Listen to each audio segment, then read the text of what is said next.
c'est Maureen, j'espère que vous allez bien. Aujourd'hui je reviens pour une nouvelle vidéo et il s'agira cette fois d'un update lecture. Je vais essayer de revenir assez rapidement sur toutes les lectures que j'ai pu faire depuis le mois de mai, c'est-à-dire depuis 2 mois et demi, 3 mois. Ces dernières semaines, j'ai lu une bonne dizaine de romans documentaires, j'ai lu 60-70 romans graphiques, bandes dessinées, mangas, albums pour enfants. Évidemment, je ne vais pas pouvoir vous parler de tous ces livres dans cette vidéo, c'est complètement impossible. Je vais essayer de m'attarder surtout sur les livres qui m'ont le plus marqué ces dernières semaines. Avant tout, je voudrais vous remercier parce que ça y est, on a passé la barre des 5000 abonnés sur cette chaîne YouTube, ce qui est assez fou. Je pensais pas y arriver, surtout ces derniers temps, la chaîne connaît un petit peu un déclin on va dire, donc bon, voir que le nombre d'abonnés continue à augmenter, c'est plutôt encourageant, c'est plutôt cool. Et donc merci d'être là de plus en plus nombreux et de soutenir. Le premier livre que je vais vous présenter, c'est le premier tome des Éveilleurs de Pauline Alphen aux éditions Hachette. Ce premier tome s'appelle Salicande. C'est un premier tome de série qui a été publié il y a quasiment 10 ans je pense, donc je suis pas mal en retard, mais je suis ravie d'avoir attendu pour le lire et surtout ravie d'avoir enfin ouvert ce premier tome parce que j'ai passé un excellent moment. Alors c'est de la littérature plutôt jeunesse, même si en tant qu'adulte on y trouve largement son compte. On va suivre deux enfants, deux jumeaux, un frère et une sœur qui ont 12 ans. Clarisse et Jade, si je dis pas de bêtises, j'espère que je ne me trompe pas dans les noms. Deux jumeaux qui sont délaissés par leur père depuis la disparition un petit peu bizarre de leur mère. Ces deux jumeaux sont complètement opposés. Clarisse est pleine de vie, tandis que Jade, j'espère que c'est bien ça, le frère jumeau est lui assez malade et donc il reste plutôt enfermé dans sa chambre à s'occuper de bonsaï, à jouer aux échecs, voilà, deux opposés. Les deux enfants semblent avoir des dons de télépathie, presque des dons magiques. On n'en sait pas bien plus. En tout cas, ce qu'on comprend, c'est que le fil rouge de cette histoire, ça va justement être ces dons que possèdent les enfants et la disparition mystérieuse de leur mère. On ne sait pas si elle est morte, on ne sait pas où elle est, voilà, on ne sait pas pourquoi, on ne sait pas ce qui s'est passé, et ça va être un petit peu le fil rouge de ce premier tome. Alors finalement, c'est un premier tome qui est vraiment d'introduction puisqu'on tourne la dernière page en n'ayant pas beaucoup de réponses à nos questions. Mais en même temps on est ravis d'avoir suivi les deux enfants et tous les personnages secondaires qui les entourent parce qu'ils sont tellement bien croqués qu'on a l'impression d'avoir affaire à des personnes réelles, à des personnages vraiment palpables. Et donc ça j'ai vraiment apprécié, ils ont vraiment beaucoup de relief, ils ont des personnalités complexes et ça c'est vraiment très chouette. Autre chose vraiment intéressante dans ce premier tome à mon avis, c'est l'univers qui est développé. On a l'impression qu'on va entrer dans un livre de fantasy classique pour la jeunesse et en fait non, c'est pas de la fantaisie, on le comprend au fil des pages. En fait on se retrouve dans un monde qui pourrait être notre futur hypothétique après une grosse catastrophe écologique. Voilà, je vous en dis pas plus mais c'est hyper intéressant et ça fait un petit peu réfléchir. J'ai tellement aimé que je lirai la suite que j'ai trouvé le tome 2 et 3, je suis ravie. Autre tout petit livre qui a marqué ces dernières semaines, c'est L'éternel retour de Sylvain Tesson aux éditions Folio 2 €. C'est un très court recueil de nouvelles, il y a 5 histoires là-dedans, ça fait moins de 100 pages, 89 exactement, et pour moi c'était la première fois que je découvrais la plume de Sylvain Tesson. C'est un auteur dont j'ai beaucoup entendu parler, c'est un écrivain voyageur, un baroudeur un petit peu, et il écrit beaucoup sur ses voyages. C'est un grand nom de la littérature de voyage, donc j'avais vraiment très hâte de le découvrir. Je ne savais pas par quel titre commencer et j'ai eu l'occasion de trouver ce tout petit recueil de nouvelles. Je me suis dit commencer par des nouvelles pour découvrir l'univers, la plume d'un auteur, c'est plutôt pas mal. Et vraiment je ne regrette pas parce que c'est une de mes plus belles lectures de ces dernières semaines. Les 5 nouvelles nous amènent dans 5 endroits différents du globe. On va être en Géorgie, en Bretagne, sur une île déserte, en plein cœur d'une forêt enneigée. Et à chaque fois on va découvrir des univers, des personnages différents, mais toutes les histoires ont un petit côté conte, un petit peu conte atemporel. J'ai trouvé que Sylvain Tesson savait parfaitement immerger son lecteur en quelques phrases seulement, et ça c'est vraiment très chouette parce que il faut être très fort pour écrire des nouvelles. C'est un exercice qui est très compliqué et qui n'est pas souvent maîtrisé, mais là vraiment c'est le cas. L'auteur réussit à nous offrir des histoires complètes avec une situation initiale, un élément déclencheur, un développement et une conclusion. Voilà, il ne manque rien, ça tient la route et vraiment ce sont des histoires qui en quelques pages nous transportent dans des univers particuliers avec un message particulier et qui sont marquantes. J'ai aimé les 5 histoires, peut-être un petit peu moins la dernière qui donne pourtant son titre au recueil. J'ai été un petit peu moins absorbée, mais ça reste quand même une lecture intéressante. Les 4 premières m'ont énormément plu et je pense que ma préférée c'est celle qui est centrale, la troisième donc, qui est baptisée Le Lac et qui se déroule dans une forêt enneigée au milieu de nulle part. On imagine plutôt du côté de la Russie, de la Sibérie, enfin voilà, dans un grand froid. On y découvre un homme qui vit seul depuis des dizaines d'années et Sylvain Tesson met en place sur quelques pages un décompte de 20 jours. Pendant 20 jours, on va suivre les aventures entre guillemets de cet homme solitaire en pleine forêt enneigée. C'est sur quelques entrées, quelques paragraphes à chaque fois, un petit peu à l'image d'un journal intime, même si c'est pas écrit à la première personne du singulier. On va comprendre le pourquoi de ce décompte, qu'est-ce que le jour J a d'important, qu'est-ce qui va se passer dans 20 jours exactement.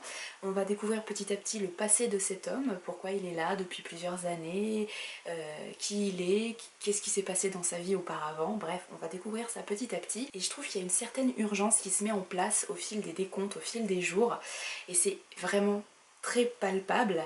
Et la chute, et même si je l'attendais un petit peu, elle est vraiment waouh, frappante, percutante, marquante.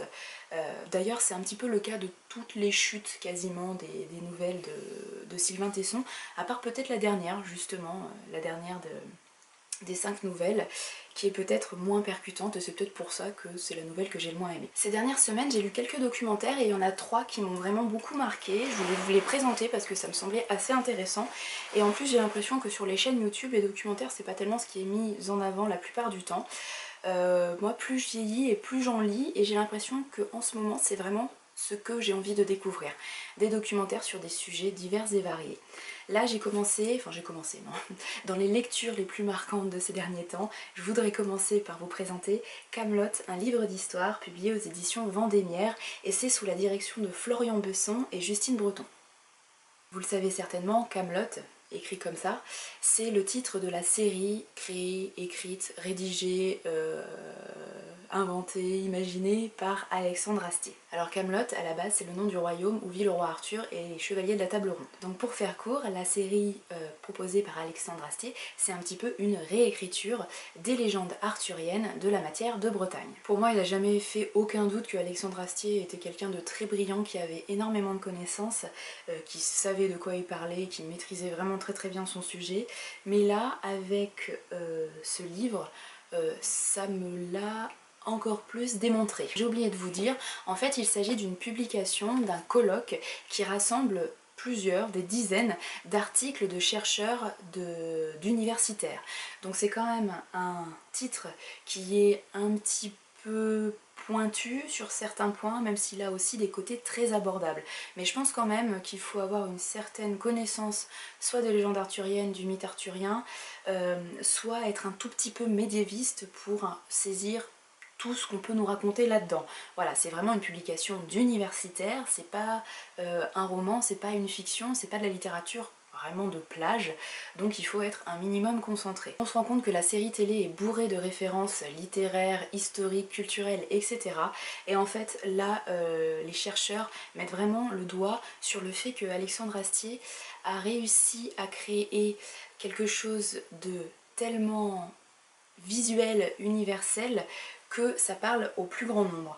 En fait, il reprend des codes visuels que tout le monde connaît plus ou moins, par exemple les cornes des vikings sur les casques des vikings, qui est en fait une pure invention du 19e siècle, qui n'existait pas du tout dans la réalité historique. Mais bref, il reprend des codes visuels que tout le monde connaît pour les intégrer dans sa série. Et finalement, il crée donc un Moyen-Âge qu'on peut dire mythique, qui n'a pas vraiment de borne temporelle, puisque je vous le rappelle, le Moyen-Âge c'est du 5e au 15e siècle, donc entre le 5e et le 15e siècle, ce qui fait donc 10 siècles, il s'est passé énormément de choses dans la réalité historique. Normalement, la légende arthurienne, si on prend ça de façon historique justement, c'est plutôt à la chute de l'Empire romain, c'est plutôt vers le 5e siècle, et donc lors du haut Moyen-Âge. Là, Alexandre Astier, par exemple, propose des chevaliers en armure en métal, qui est une armure qui n'existe qu'à partir du 14e, 15e siècle, il me semble.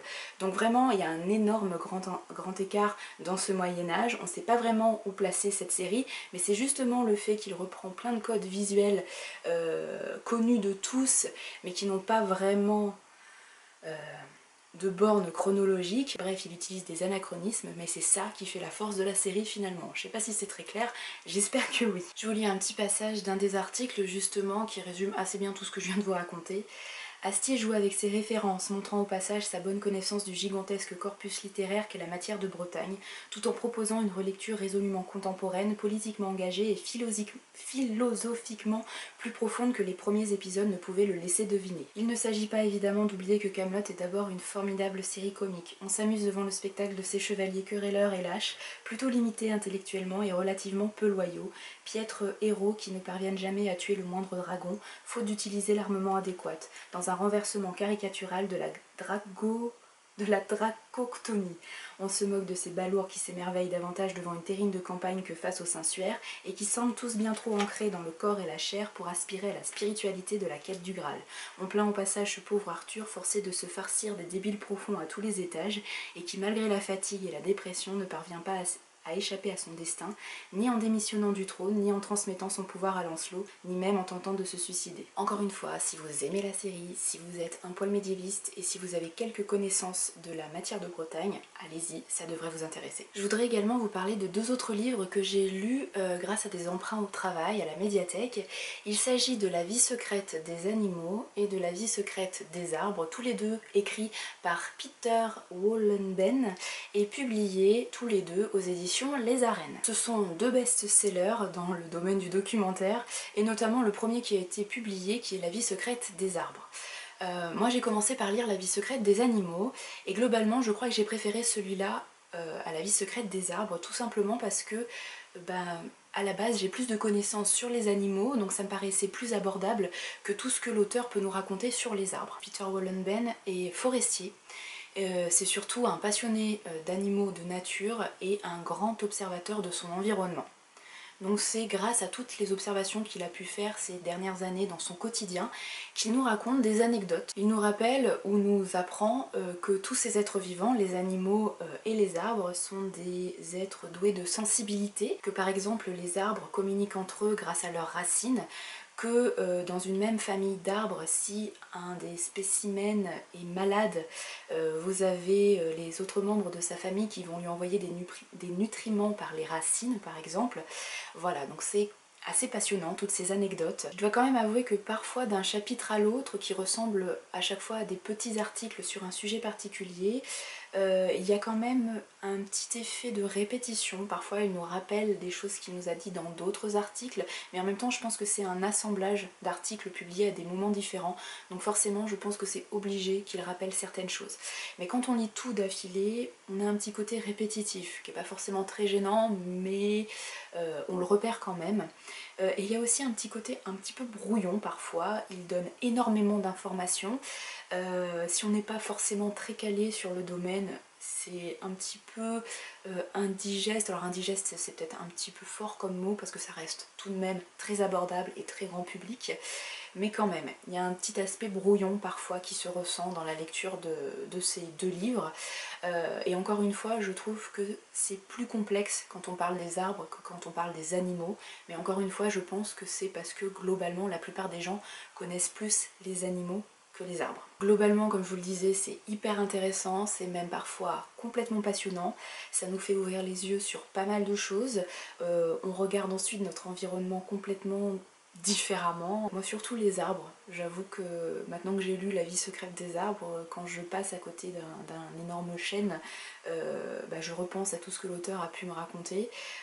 Voilà, donc pour l'ouverture sur le monde, sur notre environnement, ce sont vraiment des lectures hyper intéressantes. J'avoue aussi que j'ai vraiment hyper apprécié le discours de l'auteur. D'une part pour son côté un petit peu optimiste. parce qu'il nous rappelle que la nature est quand même une entité hyper forte et qu'elle sait par elle-même relever la tête et se rééquilibrer pourvu que l'homme lui fiche la paix un petit moment. Et il nous rappelle aussi que la nature sait s'adapter à énormément de situations. Il nous donne pour exemple toute cette faune et cette flore qui s'est développée dans nos grandes villes malgré la présence du béton, de la pollution, etc. Donc en fait la nature sait s'adapter, sait se relever de ses cendres, j'ai envie de dire, et ça je trouve que c'est un côté assez optimiste. Et deuxièmement, j'ai vraiment énormément apprécié son discours qui n'est ni culpabilisant ni moralisateur dans notre approche à notre environnement, aux animaux, à la nature et notamment à notre alimentation. Il nous explique, il nous rappelle, en tout cas pour lui et pour moi, je ressens exactement la même chose, que l'homme fait partie d'un tout, fait partie de la nature, que c'est un être vivant qui n'est ni supérieur aux animaux ni inférieur. Il fait partie de cette biodiversité, il fait partie de cet énorme ensemble d'êtres vivants. Et de ce fait, il nous dit, et je suis complètement d'accord avec lui, que pour vivre en bonne harmonie avec tout ce qui nous entoure, il suffit de retrouver un équilibre, notamment un équilibre alimentaire. Il ne parle pas de végétarisme ni de véganisme, et vraiment je l'en remercie, mais il nous dit que pour essayer de ne pas laisser une marque indélébile en tant qu'être humain sur la nature, l'environnement qui nous entoure, il faudrait essayer de tenter d'arrêter de surconsommer et de consommer intelligemment. Et donc là j'ai fait un parallèle avec un livre que je suis en train d'écouter en audio en ce moment qui est Sapiens de... Alors je ne sais plus le prénom de l'auteur et son nom de famille c'est Harari, c'est un énorme best-seller et également, hein, c'est vraiment le truc, le documentaire hyper à la mode en ce moment et j'adore, franchement c'est passionnant. Et donc dans ce livre, dans Sapiens, l'auteur revient notamment sur les premières sociétés de chasseurs-cueilleurs. Ces premiers hommes qui vivaient de façon plus ou moins nomade en prélevant juste ce qu'il leur fallait dans leur environnement. Et a priori, cette façon de vivre, c'est celle qui laisse le moins de marques indélébiles dans la nature, celle qui est la plus harmonieuse avec notre environnement. Alors clairement en 2018 on peut pas être chasseur-cueilleur, hein. Il y en a qui ont essayé, genre Captain Fantastic, mais ça n'a pas vraiment marché. Mais je pense qu'on peut essayer de s'inspirer un petit peu de cette façon de vivre, notamment dans notre alimentation. En tout cas moi c'est un idéal entre guillemets dans lequel je me retrouve énormément, c'est une conception de la nature, de la biodiversité, de l'environnement, de la place de l'homme par rapport à tout ça, dans laquelle je me retrouve énormément. Et j'ai senti ça dans le discours de Peter Wohlenben. Donc pour faire clair, en gros, je ne suis pas végétarienne et je ne le serai certainement jamais. En revanche, comme je ne peux pas prendre un arc et aller chasser un cerf dans la forêt pour mes besoins du moment, que je ne suis pas vraiment nomade, j'essaye malgré tout d'avoir une consommation assez raisonnée, de manger très local, de saison, et surtout de ne pas surconsommer. Encore une fois, et là je reviens sur la vie secrète des animaux, notamment de Peter Wohlenben, l'auteur nous dit bien que selon lui, et selon moi aussi, le problème ce n'est pas tant de consommer des animaux, puisque finalement, comme on fait partie d'un grand tout et qu'on fait partie du règne animal également, c'est un petit peu normal entre guillemets. Le problème c'est notre surconsommation, parce que les sociétés de chasseurs-cueilleurs prélevaient juste ce qu'elles avaient besoin dans la nature, elles ne laissaient pas une marque indélébile de leur passage, c'était vraiment un équilibre, une harmonie qui était là, mais qu'une fois que l'agriculture est arrivée, c'est là que tout a commencé à merder, on n'a plus prélever ce dont on avait besoin dans la nature, mais on a commencé à produire en quantité et notamment pour l'argent. Je ne vous apprends rien. Voilà, là je vous ai livré une vision assez personnelle de ma place d'être humain sur la planète. Je suis consciente que c'est une vision qui m'est vraiment très propre, très personnelle justement. Personnellement, j'ai aucun jugement sur ce que les autres peuvent faire et peuvent penser. Vous pouvez être végétarien, vous pouvez être vegan, vous pouvez manger de la viande à tous les repas. c'est votre vie, je n'ai aucun jugement là-dessus, mais justement s'il vous plaît n'ayez aussi pas de jugement sur ce que moi je peux penser et sur ma vision des choses. Je n'ai pas lu que ça ces derniers mois, mais ce sont vraiment les titres qui m'ont le plus marqué et dont j'avais envie de vous parler un petit peu plus longuement dans cette vidéo. Maintenant je vais juste revenir très rapidement sur les autres livres que j'ai pu lire, mais je vais vraiment aller très vite sur ces titres là parce qu'ils n'ont pas été hyper marquants, soit parce que justement ils m'ont un peu déçu, soit parce que c'était bien mais sans plus, voilà, donc j'y reviens très vite. Je commence par Vera de Carl Guéry, publié chez Rivage. J'ai lu ce livre parce qu'il s'agit d'un livre d'auteur irlandais. C'est un premier roman qui a eu énormément de succès à la rentrée littéraire dernière, il me semble. Moi j'étais un petit peu déçue, un petit peu mitigée. J'ai trouvé que c'était très sombre, pas forcément mal écrit, même plutôt bien écrit. En tout cas la traduction était plutôt bonne. Mais voilà, c'est l'intrigue qui m'a un petit peu laissé sceptique. En tout cas c'est pas vraiment ce à quoi je m'attendais en lisant la 4e de couverture. Donc petite déception pour celui-là. Ensuite j'ai lu Le Gardien de la Source de Vanessa Terral aux éditions Pygmalion. La couverture est quand même super belle. Là c'est un livre à moitié historique, à moitié fantastique qui se passe au 19e siècle en France. Là aussi je suis très mitigée en fait. Je trouve que Vanessa Terral a une plume très intéressante, elle apporte énormément de soin à la façon dont elle écrit, donc ça c'est un point positif, mais par contre je me suis pas du tout attachée au personnage et j'ai été complètement perdue dans l'intrigue, j'ai pas forcément accroché au fil rouge, je comprenais pas où on voulait en venir, je me suis souvent ennuyée, bref ça l'a pas fait. J'ai également lu Prière d'achever de John Connolly aux éditions je ne sais plus quoi, mes collections Ombre Noire. Je sais plus quel est l'éditeur, je pense que c'est Flammarion mais je suis pas sûre. Bref vous aurez la photo ici.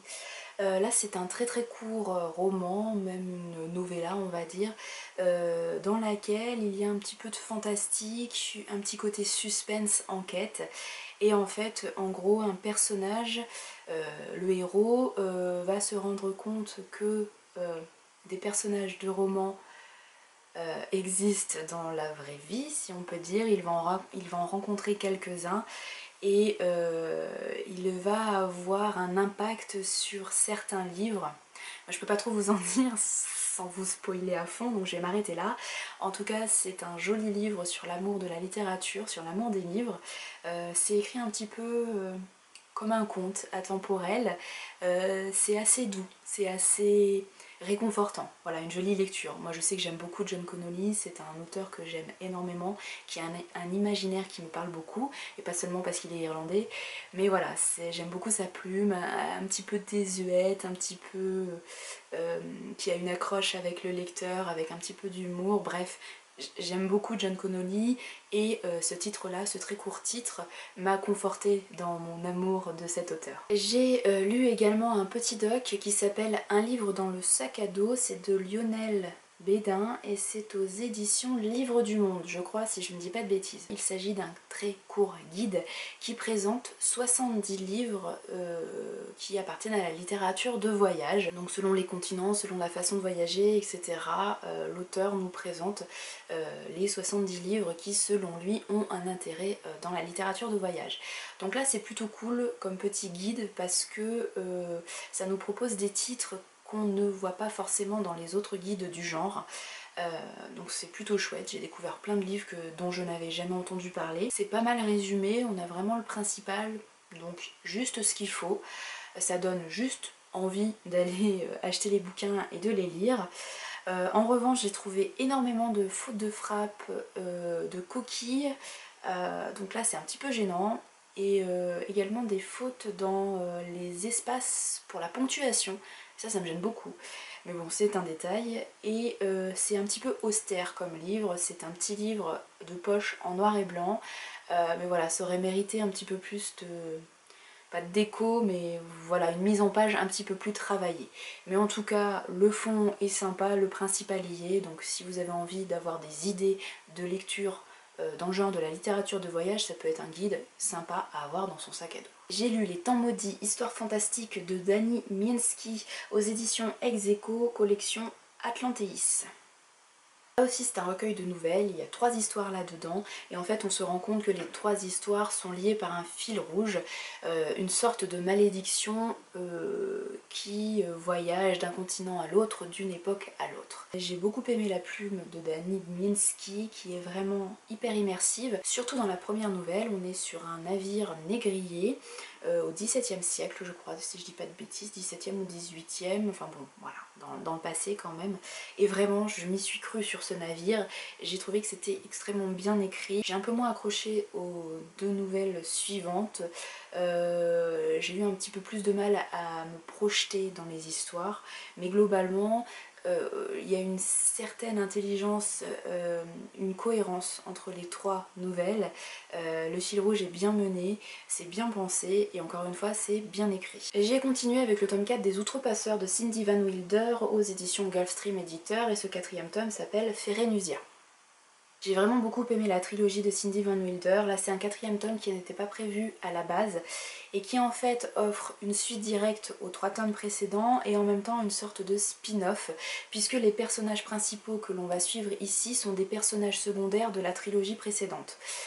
Et les personnages principaux de la trilogie sont devenus secondaires ici en gros. Donc c'est un entre-deux qui m'a laissé un petit peu sur ma faim, j'ai eu l'impression d'être un petit peu le cul entre 2 chaises parce qu'en même temps j'étais heureuse de découvrir la suite de l'histoire des personnages principaux de la trilogie précédente. En même temps j'ai eu l'impression que je passais pas assez de temps avec eux et puis les personnages principaux ici qui sont les Ferreux, j'avais vraiment envie d'en savoir énormément sur eux. Et même s'ils sont principaux ici, j'ai trouvé que ça manquait quand même un petit peu d'approfondissement. Globalement, c'est quand même le tome que j'ai le moins aimé de la série, même s'il faut souligner encore une fois l'intelligence de l'univers créé par Cindy Van Wilder, ça tient la route.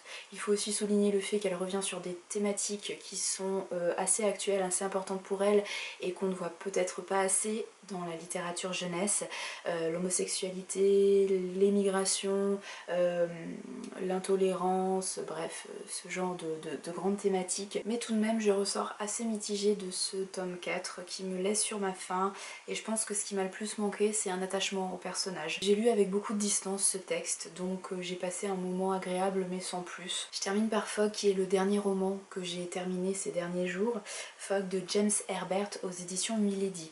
C'est un titre qui a été publié dans les années 70 à la base, donc c'est vraiment maintenant un classique du genre et c'est plutôt de l'horreur fantastique. En gros pendant ma lecture j'ai eu envie de faire le parallèle entre du Stephen King et 28 jours plus tard. Je trouve que c'est un petit mélange entre ces œuvres là. Là encore j'ai pas passé un mauvais moment, ça n'a pas été une lecture désagréable mais je me suis parfois ennuyée, je trouve qu'il y a pas mal de répétitions dans l'intrigue, pas mal de scènes, même si les personnages sont différents, en gros on en vient à la même conclusion et voilà, c'est assez répétitif, donc parfois un peu longué.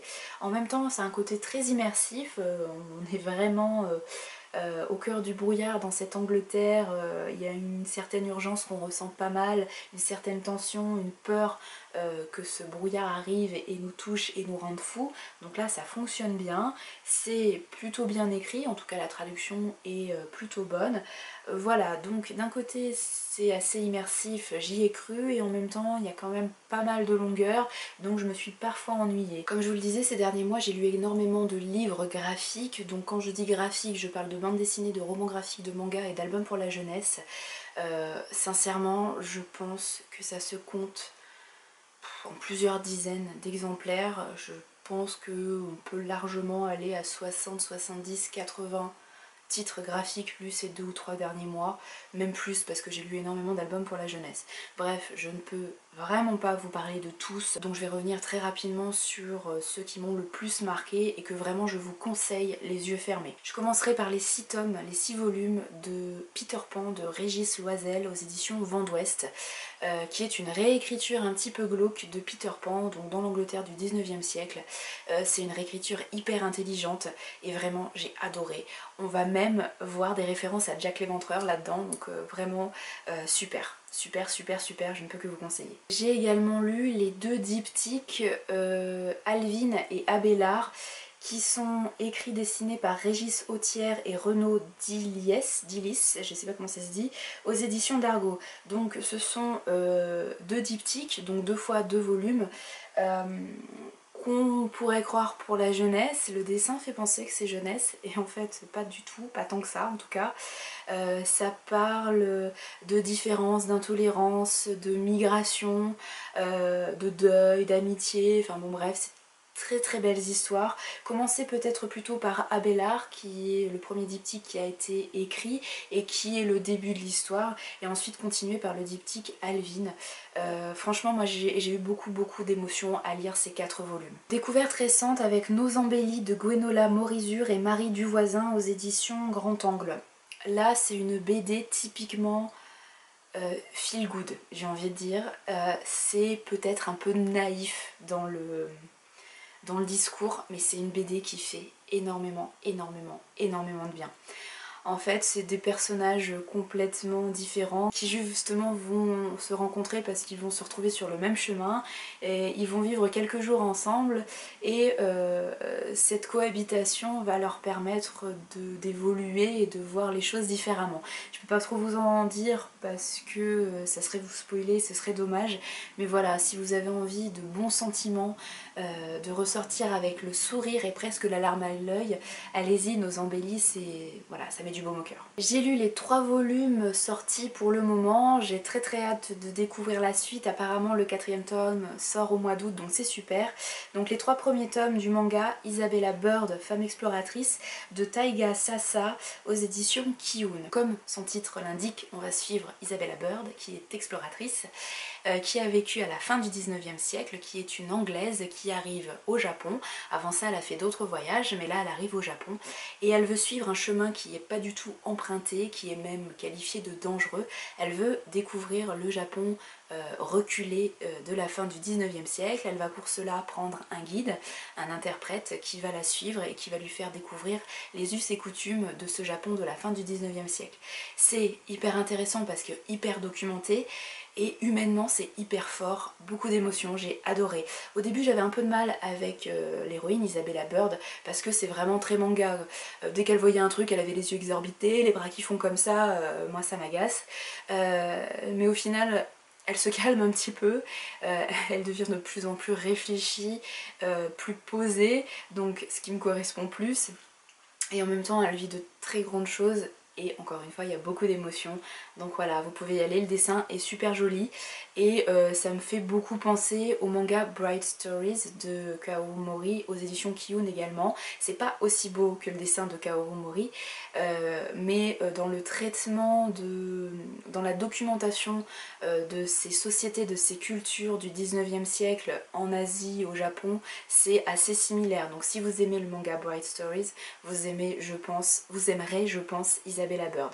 En parlant de Bright Stories, j'ai justement lu le tome 10 qui est sorti tout récemment, et ce tome 10, même si j'ai une nouvelle fois adoré les dessins, même si j'ai adoré les 2 premiers tiers, parce que on revoit enfin le couple de base qui évolue, et bah c'est vachement trop court. On a les 2 premiers tiers du manga qui sont dédiés donc à notre jeune couple de base, les héros principaux, et puis dans le dernier tiers on va repartir sur les traces d'un personnage secondaire qui est pas inintéressant, mais en même temps je trouve ça tellement frustrant de laisser à chaque fois le couple principal et que ça avance pas si vite que ça finalement.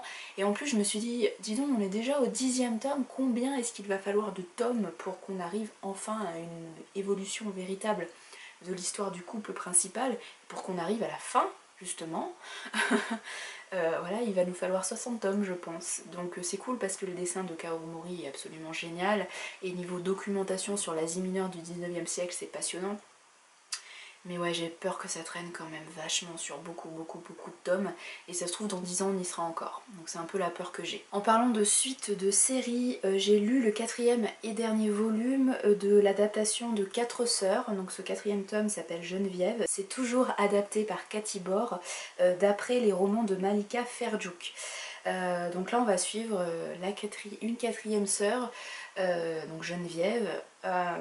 Au début, quand j'ai ouvert ce roman graphique, je me suis dit mais ça a changé d'illustratrice, c'est pas possible. Je trouvais ça mais hyper moche alors que j'avais un souvenir beaucoup plus positif des tomes précédents. Et en fait non, c'est la même illustratrice, mais je sais pas, est-ce que j'étais plus dans la même optique ou j'en sais rien. Je trouvais le dessin pas du tout attrayant. Et puis au fil de ma lecture, le fond est tellement émouvant que j'ai passé outre et finalement je le trouve complètement cohérent avec ce qui nous est raconté. Je trouve les illustrations complètement cohérentes avec ce qui nous est raconté. Donc au final je m'y suis habituée et c'est vraiment un 4e tome que j'ai adoré. Je voudrais vous présenter La tristesse de l'éléphant de Nicolas Antona et Nina Jacquemin aux éditions Les Enfants Rouges. Très belle histoire d'amour, très émouvante. À la fin j'ai pas pleuré mais j'avais un peu la gorge nouée quand même. Ça se passe dans le monde du cirque plutôt. Ce qui est surtout très intéressant je trouve c'est l'illustration en elle-même. On est vraiment dans des tons noir, gris, blanc, rouge. Et donc visuellement c'est très fort, ça a un très gros impact. Et puis bon voilà, l'intrigue est... ça met un petit coup, c'est en même temps plein de bons sentiments et en même temps on se prend un gros coup derrière la tête. Bref, voilà, si vous avez envie d'avoir de grandes émotions, vous pouvez y aller les yeux fermés. Et je terminerai par une toute petite bande dessinée jeunesse qui s'appelle L'Homme Montagne, c'est de Séverine Gauthier, Amélie Fléché aux éditions Delcourt Jeunesse. De Séverine Gauthier j'avais déjà lu et vraiment beaucoup aimé. Comment ça s'appelait déjà? Cœur de pierre, que j'avais trouvé hyper émouvant. Mais là je crois que L'Homme Montagne c'est encore un cran au-dessus. C'est une petite histoire qu'on pourrait qualifier de conte. Vraiment oui, ça a l'émotion, ça a la saveur du conte de notre enfance, avec un développement et un message à la fin qui est hyper beau aussi. Un peu de tristesse et en même temps je trouve que même si on va parler du deuil dans cette histoire, il y a aussi le côté beaucoup d'espoir et le fait d'aller de l'avant et de grandir, d'évoluer, etc. Donc très beau à la fois dans les dessins et dans le texte. Voilà, j'espère que cette vidéo assez récapitulative vous aura intéressé. Finalement j'aime assez bien ce format, revenir plus en profondeur sur les titres qui ont été le plus marquants et vous montrer très rapidement les autres titres que j'ai pu lire, parce que ça m'embête d'en laisser complètement de côté et en même temps je ne peux vraiment pas vous parler en détail de quinzaine de bouquins que j'ai pu lire ces derniers mois, c'est pas possible, les vidéos sont déjà bien assez longues. Je préciserai juste quand même que sur le blog maintenant j'ai mis en place le fameux rendez-vous C'est lundi que lisez-vous, et donc tous les lundis je reviens sur les lectures que j'ai effectuées la semaine précédente et je vous parle de toutes mes lectures, notamment des lectures graphiques, donc des BD, des mangas, des albums, et je dis un petit mot de chaque. Donc voilà, c'est un endroit où vous pouvez trouver mon avis sur toutes mes lectures, c'est très court mais ça peut vous donner une idée vu que je peux pas vous parler de tout en vidéo et que je ne chronique pas toutes mes lectures graphiques et documentaires. Je vous souhaite une très belle fin de semaine, un très bon week-end, je ne sais pas du tout quand je vais publier cette vidéo. Je vous souhaite surtout de très belles lectures et une bonne fin d'été. Non, c'est pas encore la fin, il y a encore pas mal de temps. Profitez bien, prenez soin de vous et à bientôt. Merci.